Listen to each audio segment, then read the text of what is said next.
Un chiffre concernant la déforestation de l'Amazonie brésilienne a beaucoup circulé dernièrement. 278%. Une déforestation 278% plus importante en juillet 2019 qu'en juillet 2018. Entre ces deux dates, Jair Bolsonaro a été élu président du Brésil. Alors forcément, on s'interroge sur sa responsabilité dans la déforestation. Mais qu'en est-il vraiment ? Bolsonaro est-il vraiment une menace pour l'Amazonie ?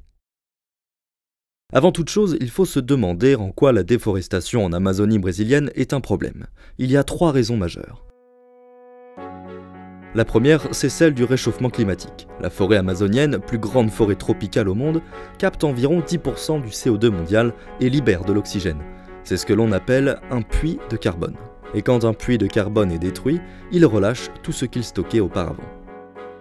Le deuxième problème, c'est celui de la menace sur la biodiversité. Il y a énormément d'espèces animales et végétales qui se trouvent dans la forêt amazonienne.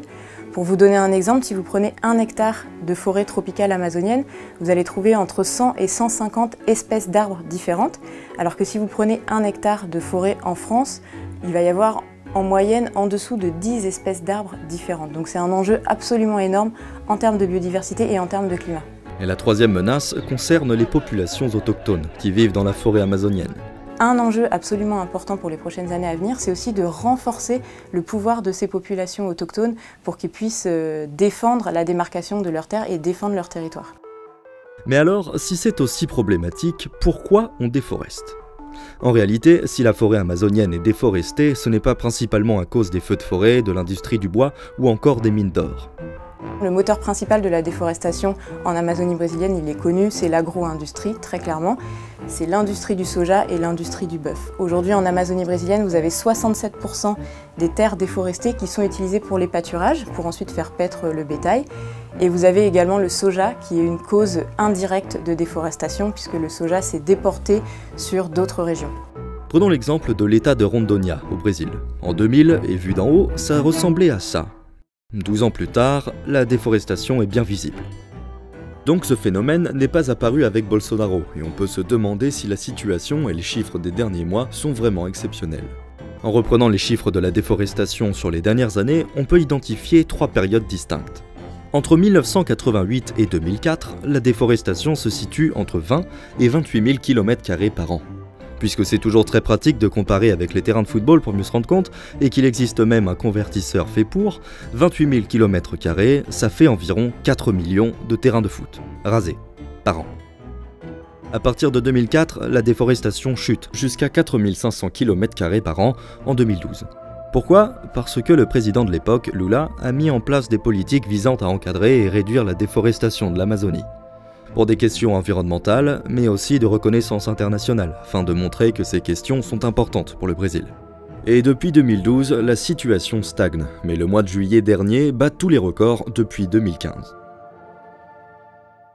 Bon, il y a donc ces chiffres qui ne sont pas vraiment rassurants, mais le vrai problème aujourd'hui, c'est surtout le positionnement de Jair Bolsonaro.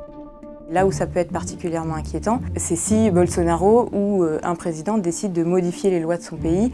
En ce moment, il est discuté au Brésil des lois pour affaiblir justement le code forestier, donc pour rendre encore plus la déforestation légale. Par exemple, les budgets des agences et organismes qui s'occupent de l'Amazonie ont été diminués. Les budgets de l'INCRA ont diminué en 2019. Il y a nettement moins de contrôles qui sont opérés au sein de la forêt justement pour vérifier qu'il n'y ait pas ces exploitations illégales.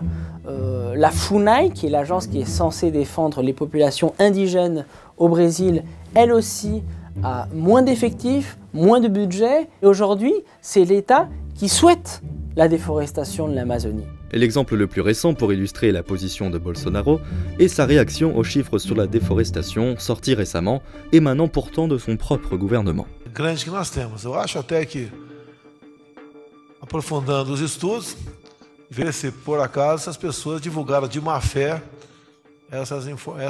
esses informes para prejudicar o governo atual e bem como desgastar a imagem do Brasil, porque nós estamos dando salto, sim, no tocante de novo relacionamento com o mundo, na base exatamente de uma palavrinha chamada confiança. Alors avec tout ça, qu'est-il possible de faire pour freiner cette déforestation ?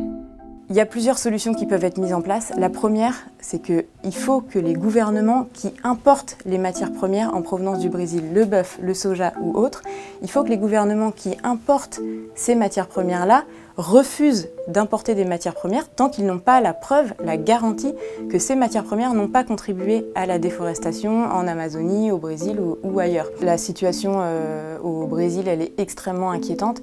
Et elle devrait être inquiétante non seulement pour les ONG de protection de l'environnement, non seulement pour les populations autochtones qui vivent au Brésil, mais pour la planète entière, parce que le sort de la forêt amazonienne va impacter le climat de la planète entière. En définitive, les chiffres récents, au-delà d'être inquiétants, sont surtout une mise en garde. Et il reste plus de 3 ans à Bolsonaro avant la fin de son mandat.